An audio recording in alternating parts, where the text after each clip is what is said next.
Astro দিশা।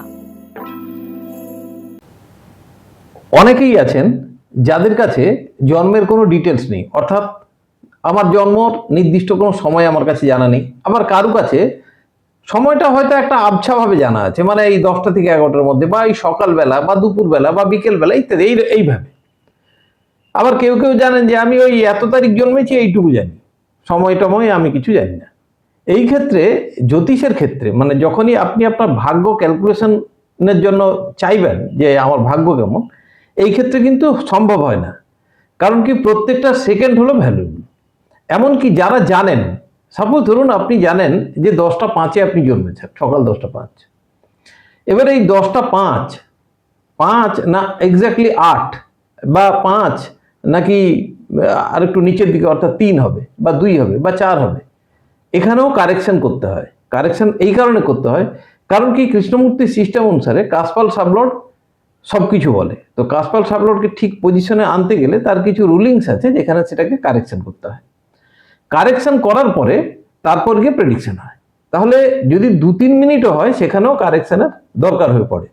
সেক্ষেত্রে কেউ যদি আন্দাজে বলে যে এতটার দিকে আমি জন্মেছি বা এতটার সময় বোধহয় আমার ঠিক মনে পড়ছে না, এটা কি তাদের অপরাধ? নিশ্চয়ই না। কারণ কি, অনেকেই আছে পারিপার্শ্বিকতা বা বিভিন্ন ক্ষেত্র বিশেষে সবাই এই ডকুমেন্টসগুলো রাখেন না বা ডিটেলসটা এত জানার চেষ্টা করেন না। এখন অনেকে চেষ্টা করছেন যারা এই ব্যাপারে ওয়াকিবহাল, কিন্তু আগে মোটেই সেটা সম্ভব ছিল না। তাহলে তারা কি করবে? তাদের জন্য অ্যাস্ট্রোলজিতে বিধান আছে। এই বিধান সম্পর্কে আমি গত এপিসোডে খানিকটা হিন্টস দিয়েছিলাম, কিন্তু আজকে সেটা একটু ডিটেলসে ক্লিয়ারলি বলতে চাই যে কতটা পারফেক্ট হয় এই সিদ্ধান্তগুলো। তার কারণ কি, প্রত্যেকটা জায়গায় যখনই মানুষ আটকেছে বা যখনই মানুষ খোঁজ করেছে যে এর উত্তর কি হতে পারে, আজ নয় কাল, কাল নয় পরশু, একদিন সে তার উত্তর কিন্তু খুঁজে পেয়েছে। আর সেই উত্তর হলো আমাদের এই মুহূর্ত জ্যোতিষ। যে সময়ে আপনি আসবেন সেই সময় আপনার ভাগ্য ঠিক করে দেয়। অর্থাৎ প্রত্যেকটা ক্ষেত্রে আপনার ভাগ্য নিয়েই আপনি ঘুরে বেড়াচ্ছেন, বা আমি ঘুরে বেড়াচ্ছি, বা সবাই ঘুরে বেড়াচ্ছে। আর যে সময় আপনি অ্যাস্ট্রোলজারকে জিজ্ঞেস করবেন বা জানবেন, সেই সময়ের মধ্যে আপনার কিন্তু হাতে রয়েছে, বা আপনার জ্ঞান তো রয়েছে আপনার ভাগ্য। আর সেই ভাগ্যটাই আপনার কি হতে চলেছে, ভালো কি মন্দ, সেটা পড়ে দেওয়ার ক্ষমতা রাখেন একমাত্র জ্যোতিষীরা, কেপি অ্যাস্ট্রোলজার যারা, তারা পারবেন। এছাড়া বাকিরা কতটা পারবেন আমি বলতে পারবো না। আজকে সেই সম্পর্কে ডিসকাস করব। সঙ্গে থাকুন। যাদের কোনো কিছু নেই অথচ ভাগ্য জানার ইচ্ছে আছে প্রবলভাবে, তারা অতি অবশ্যই এই প্রোগ্রামটা নিশ্চয়ইভাবে শুনবেন এবং পুরোটাই শুনবেন। আর যারা এই চ্যানেল নতুনভাবে দেখছেন তাদের জন্য বলে রাখি যে এই চ্যানেলে কোনো রকমভাবে গুলগাপ্পা দেওয়া সম্ভব নয়। যতটুকু জানা, যতটুকু বলা, ততটুকুই বলা হবে। সত্যিটা জানার জন্য এই চ্যানেল অবশ্যই সাবস্ক্রাইব করে রাখুন, তাতে আখেরে লাভ হবে আপনাদেরই। কারণ বিনা পয়সায় করছেন, এর জন্য কোনো পয়সা লাগে না। সুতরাং একটু সাবস্ক্রাইব করতে কোনো অসুবিধা থাকে না। শুরু করি আজকের প্রোগ্রাম।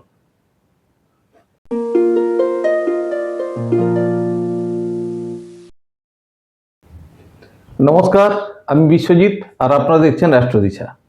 আজকে যে টপিকটা নিয়ে আলোচনা করছি, এটা আগের এপিসোডেও আমি হিন্ট দিয়েছি এবং তার ক্যালকুলেশন সিস্টেম সম্পর্কে প্রায় ডিটেলসটা বুঝিয়েছি।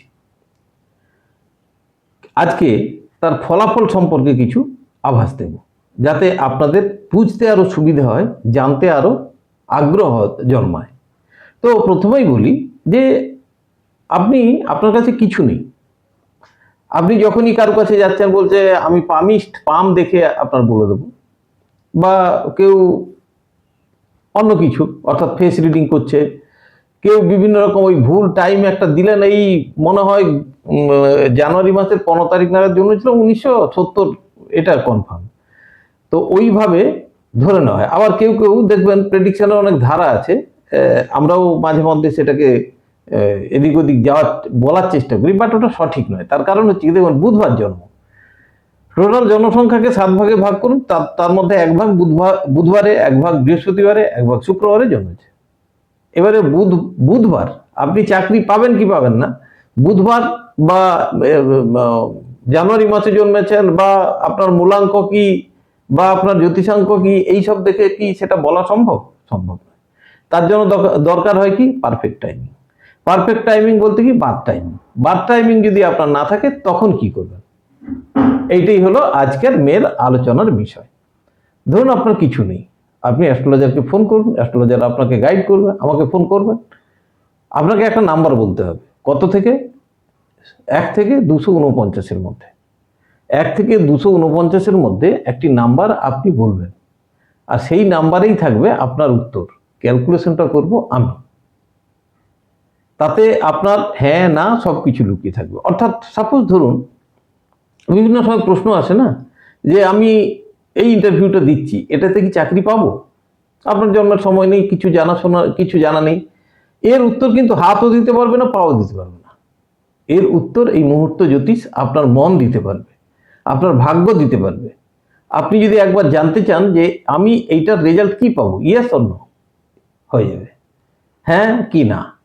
আমি পরীক্ষার এক্সামে কেমন রেজাল্ট করব, ভালো না মন্দ নাকি মাঝারি হবে। আমি জোয়ার টিকিট কাটছি, লটারির টিকিট কাটছি, পাবো কি পাবো না, পেলে কবে পাবো নাকি আদৌ পাবো না, উত্তর হয়ে যাবে। আমি আজকে ধরুন আমি ট্রাভেল করতে চাইছি, বা আমি একটা সমস্যার মধ্যে লিটিগেশনে আছি, মামলা চলছে, আমি সেখানে সাফল্য পাবো কি পাবো না, আর্থিক স্থিতি মজবুত হবে কি হবে না, আমি ব্যাংকের লোন পেতে চাইছি বা ব্যাংকের লোন শোধ দিতে পারছি না, ইত্যাদি বিভিন্ন রকম প্রশ্ন। আজকালকার সমাজে, আমাদের সমাজে বিভিন্ন রকম প্রশ্ন আছে, আর বিভিন্ন রকম প্রশ্ন বিভিন্ন রকম সমস্যা থেকেই তৈরি হয়। আর এই প্রত্যেকটি সমস্যার উত্তর কিন্তু কোনো জায়গায় পাওয়া যাবে না, একমাত্র মুহূর্ত জ্যোতিষ বলতে পারবে বা হোরা জ্যোতিষ বলতে পারবে। আপনার জীবনের সারাদিনের যে কোনো সমস্যা আপনি যখন জিজ্ঞেস করবেন, ঠিক তখনই আপনার মধ্যে যে আর্চ কাজ করছে, আপনার যে ভেতর থেকে একটা স্পিরিট কাজ করছে, সেই উত্তর ক্যারি করছে। আর মহাকাল বা প্রকৃতি সেই উত্তর কিন্তু দেওয়ার জন্য প্রস্তুত থাকে। আমরা শুধু ওটা খুঁজে বলি। আমরা বলতে কি, একমাত্র তারা যারা কেপি অ্যাস্ট্রোলজিতে দক্ষ আছেন, অর্থাৎ ব্যুৎপত্তি লাভ করেছেন এবং কেপি অ্যাস্ট্রোলজিটা অনেস্টলি শিখেছেন বা কেপি অ্যাস্ট্রোলজি নিয়ে চর্চা করছেন, তারা পাবেন। সুতরাং দেরি না করে এই ব্যাপারটা আপনারা কিন্তু, যাদের কিছু নেই তারা কিন্তু আপনারা করতে পারেন। এইবারে আসি যে এই সিস্টেমে লাভটা কোথায়। লাভ হচ্ছে যে এই যে বললাম, এতক্ষণ যা বললাম, আপনার কিছু নেই, তবু আপনি যে কাজে যাচ্ছেন বা যে কাজটা করতে চাইছেন বা যে সমস্যায় ফোন করছেন, তার সুরাহা বা তার পথ বা তার সিদ্ধান্ত আপনি জানতে পারবেন। এটা হলো লাভ, যেটা আমরা প্রত্যেকেই এক্সপেক্ট করি একটা অ্যাস্ট্রোলজারের কাছ থেকে। এটা হলো সবচেয়ে বড় লাভ। এর কিছু বাধ্যবাধকতা আছে, যেমন ধরুন আপনি একই বিষয়েই জিজ্ঞেস করতে পারবেন, এখানে আর কোনো বিষয়ের উত্তর কিন্তু থাকবে না। অর্থাৎ এটা যেহেতু আপনার বার্থ টাইমের উপর ক্যালকুলেশন হচ্ছে না, সুতরাং এখানে আর কোনো উত্তর কিন্তু আপনাকে দেওয়া সম্ভব নয় অ্যাস্ট্রোলজারের পক্ষে। আপনাকে শুধু আপনার প্রশ্ন এবং সেই রিলেটেড যে প্রশ্নগুলো থাকবে, সেই উত্তরগুলোই আপনি পাবেন। এর বাইরে কোনো উত্তর কিন্তু দেওয়া সম্ভব নয়। যদি দেওয়া হয় দেওয়া যেতে পারে, কিন্তু মিলবে না, না মেলার সম্ভাবনা 90%। সুতরাং এখানে হলো এটাই, যে আপনার একটা প্রশ্ন তার উত্তর, এটা হলো এই অ্যাস্ট্রোলজির সবচেয়ে ভালো দিক। এরপর যেটা আসছে, যে এই অ্যাস্ট্রোলজিতে এখন অনেকে আপনার প্রশ্ন হতে পারে যে আপনি একটা নাম্বার ভেবে রাখলেন 1, যখনই আপনার মনে হলো যে আমি অ্যাস্ট্রোলজারকে টেস্ট করব 1 দিয়ে, আপনি বলতে থাকলেন 1। কিন্তু একটা জিনিস জানবেন, প্রকৃতির উপরে কেউ না, আপনি কেউ না। আপনি যখন যে সময়কালে আপনি প্রশ্ন করছেন, একই সময়কালের মধ্যে একাধিক প্রশ্ন আপনি করতে পারবেন না, আর করলেও কোনো অ্যাস্ট্রোলজার আপনার সেই প্রশ্নকে গ্রহণ করবেন না। সুতরাং আপনি শিওর থাকুন, আপনাকে একটা প্রশ্ন নিয়েই আপনাকে কথা বলতে হবে। এবারে যদি ধরা যায় যে আপনি নেক্সট ডে আর একটা প্রশ্ন তৈরি করে একই নাম্বার বললেন, কিচ্ছু যায় আসে না, উত্তর কিন্তু ওতেই থাকবে।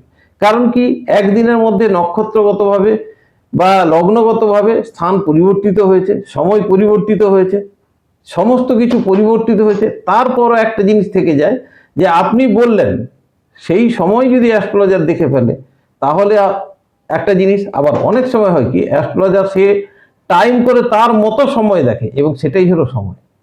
প্রকৃতি কারুকে বঞ্চিত করে না। আপনি দেখবেন, খেয়াল করবেন, যখন আপনি কারোর সাথে যোগাযোগ করতে চাইছেন যোগাযোগ হচ্ছে না, যখন যেটা চাইছেন হচ্ছে না, তার কারণ হচ্ছে কি?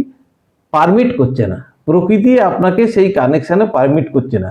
পৃথিবীর প্রত্যেকটি জিনিস ঘটে কিন্তু কারু ইঙ্গিতে বা কোনো একটা বড় সিস্টেম পরিচালিত হচ্ছে এই মহাবিশ্বে। আর সেই সিস্টেমের আমরা হলাম ক্ষুদ্র ক্ষুদ্র ক্ষুদ্র ক্ষুদ্র এক একটা কণাও নয়, কণার সহস্রাংশ, হাজারাংশ বা অনেক লক্ষাংশের একটা অংশ হয়তো হতে পারবো। সুতরাং সেখানে আমাদের এই বড় বড় ভাবনা, বড় বড় চিন্তা অনেক অনেক মারাত্মক হয়ে যেতে পারে যদি আমরা সেখানে বেশি আত্মবিশ্বাসী হয়ে পড়ি। আমরা চেষ্টা করি যে এখানের এই ফর্মুলাটা কি, সিস্টেমটা কি, সেখান থেকে ধরে একটা রাস্তা বের করা, যেখান থেকে আমরা আমাদের যে লাইফস্টাইল, সেই লাইফস্টাইলটাকে ভালোভাবে পরিচালিত করতে পারি এবং এই জন্মটাকে সঠিকভাবে পরিচালনের মাধ্যমে ধর্ম যদি বলা হয়, ধর্মকর্ম আর কি, সেগুলোকে শেষ করে আমরা এই ইহজগৎ থেকে বিদায় নিতে পারি। এই হলো মানুষের একমাত্র ফোকাস। আর এখানে অ্যাস্ট্রোলজি হলো মানুষের সৃষ্ট নয়, কোনো দৈব কৃপায় সৃষ্ট হয়েছিল এবং সেই আদি অনন্তকাল থেকে সেই বেসের উপর কিন্তু চলছে। কেপি হোক বা যাই হোক, সমস্ত কিছুর আধার কিন্তু সেই একটি জায়গা থেকে এসেছে। সুতরাং দেরি না করে আপনারা, যাদের আপনাদের এই জিনিস অসুবিধা আছে বা যাদের কোনো কিছু নেই, তারা অতি অবশ্যই এটার একবার সাহায্য নিতে পারবেন। উপকৃত হলে বারবার নেবেন, কোনো অসুবিধা নেই। আজকে এই পর্যন্ত রাখছি। কমেন্টস বক্সে কমেন্টস করবেন। ভালো থাকবেন। নমস্কার।